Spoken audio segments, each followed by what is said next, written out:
백산사주TV 시청자 여러분 반갑습니다. 백산입니다. 오늘은 중화용신으로 풀이하는 적천수 천미 명조 분석 7번째 시간입니다. 먼저 적천수에 출전되어 있는 다음 사주를 가지고 중화용신을 잣대로 사주의 용신과 희신을 알아보도록 하겠습니다. 섭한계절인 쥐널의 경금은 화기를 필요로 합니다. 그래야만 그 화의 생을 받아서 금의 원래의 아름다움을 드러낼 수가 있습니다. 그래서 화가 용신이고 목은 희신입니다. 그래서 목화가 상생해서 사주의 중화를 꾀하게 되는 것입니다. 그렇다면 수금은 기구신의 역할을 할 것이고 토는 이렇다 할 큰 작용력을 기대하기가 어려운 한신이 됩니다.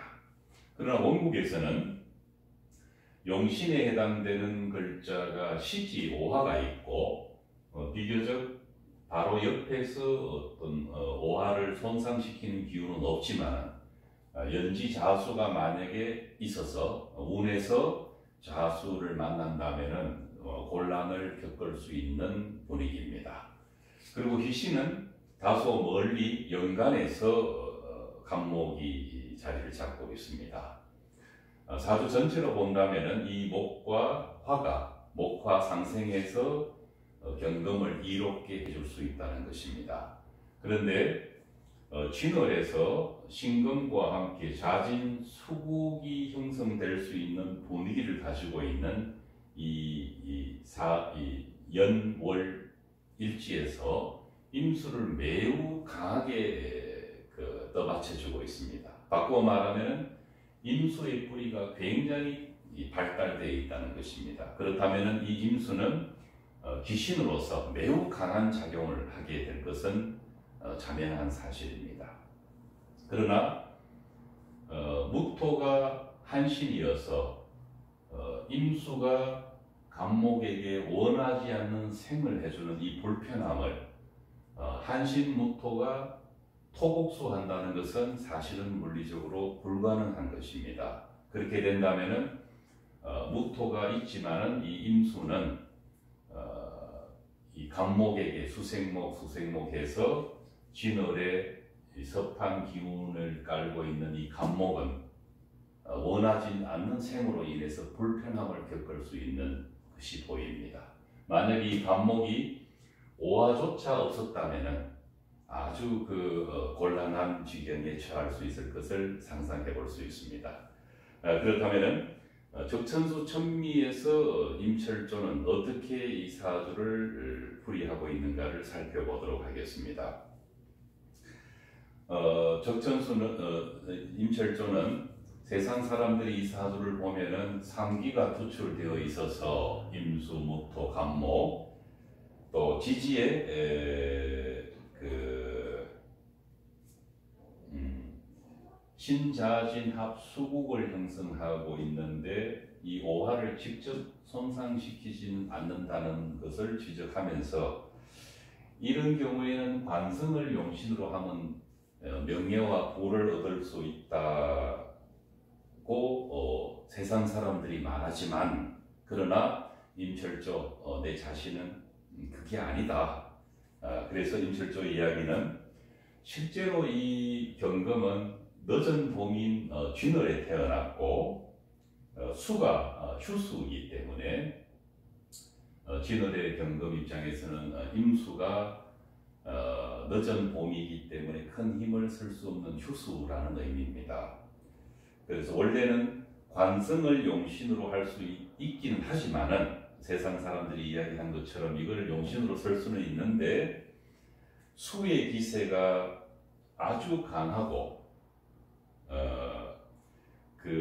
화의 기세가 수의 기세에 의해서 눌려 위세를 잃어버리면은 화는 수로 인해서 손상을 입게 되기 때문에 이것을 용신으로 쓸 수가 없다라는 주장을 하고 있습니다. 그래서 강하고 많은 것으로 작은 것을 대적하려고 임수를 용신으로 하려고 하니 임수를 불은 뭔 소리까? 그래서 이 임수를 가지고 용신을 쓰려고 하지만은 무토가 투출되어 있어서 또 이 무토는 진토에 뿌리를 내리고 있어서 매우 강한 글자인데, 그래서 이 무토가 식신 임수를 거을해서 박탈하고 있다는 뜻입니다. 그렇기 때문에 이놈 임수 역시 무토로부터 극을 받아서 용신으로 설 수가 없다는 주장을 하고 있습니다. 본래는 이어서 임철조의 이야기입니다. 용신인 재성 간목을 빌어서 목극토를 소토시키고, 그래서 임수를 보호받게 한다면은 그 상관을 설기시키고 관성을 생하여 주면 아주 좋은 것으로 보이지만은 이 토가 수를 이 극을 해서 이 식신이 지나침을 막으면은 관성이 보호받을 수 있다는 뜻입니다. 그렇지만은 임철조 이야기가 계속됩니다. 이 목은 퇴기에 있어서 큰 힘이 없는 데다가 이 무토는 원령에서 권세를 쥐고 있다 보니까 간목이 토를 극할 수 없다는 것입니다. 임철조의 주장입니다. 설사 이것을 용신으로 하더라도 그것은 가짜 용신이라는 이런 난해한 표현들을 쓰고 있습니다만은 용신에 관해서는 제가 줄곧 중화 30 계절별 30 유형의 그 중화 용신에서 많이 강조한 바와 같이 용신이 극을 받으면은 설 수 없다거나 하는 그런 터무니없는 주장을 하는 것은 하루빨리 개선되어야 할 거라고 보입니다. 용신의 개념과 도출 방법이 다르기 때문에 뭐라고 딱 잘라서 이야기하기는 어렵지만은 사주의 중화를 돕는 용신과 희신을 잣대로 사주를 풀이하는 이런 중화 용신의 분석 방법과 또 기존 격국론에서 말하는 용신의 개념과 또 도출 방법은 서로 다릅니다. 그래서 직접적인 비교는 어렵습니다. 그래서 이 사주에서는 이러한 사주의 구성 문제 때문에 이 사주가 그렇게 좋은 사주로 평가할 수는 없는데, 실제로 이 사주의 주인공은 조상이 물려준 재산은 조금은 있었지만은 모두 파산해버리고 또 처가 죽고 자식도 잃어버리게 되어서 홀로 고독한 삶을 살았다라고 평가하고 있습니다. 이 명조를 통해서 우리가 공부를 할 수 있는 것은 지금 쭉 제가 설명을 드렸습니다만은 한신인 무토가 임수를 공격한다든지 또 이 한신인 이 무토가 진토의 로부터 힘을 받고 있다는 이런 논리는 많은 생각을 해보아야 합니다. 채로 보았을 때는 여러분들도 잘 아시다시피 목극토, 토국수, 수국화 이런 개념을 우리가 극의 개념으로 봅니다. 그러나 용신과 희신이 정해지고 기신과 구신이 정해지고 또 한신의 개념이 접목되면은 어떤 경우라도 기구신은 희용신에 비해서 힘이 강합니다. 그래서 기구신은 희용신을 극할 수 있지만 희용신은 기구신을 극할 수가 없습니다. 또 한신에 해당되는 오행은 사주 안에서 이렇다할 물리적인 힘을 쓰기가 어렵습니다.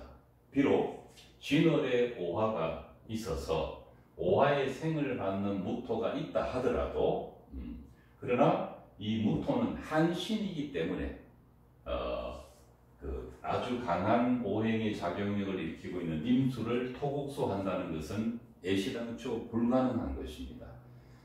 이런 것이 왜 중요한가 하면은 예를 들어서 이분 사주가 여자라고 가정을 하겠습니다.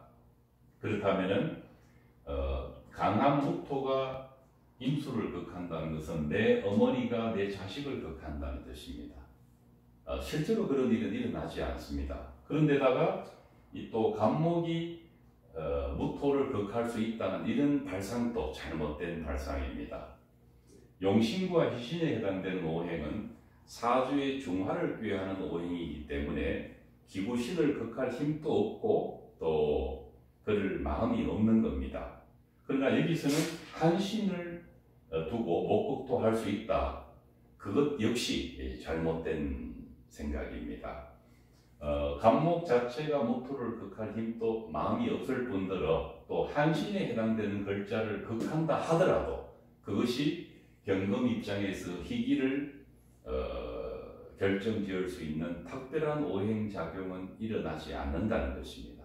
그래서 이 사주에서 임철조는 물려받은 재산을 다 잃어버리고 망실하고 처가 죽고 자식도 잃어버리고 고독한 삶을 살았다고 하는 것은 사실은 다름이 아니라 사주에서 육친으로 봤을 때 처에 해당되는 이 간목은 오화가 손상되면은 굉장히 곤란에 처할 수가 있습니다.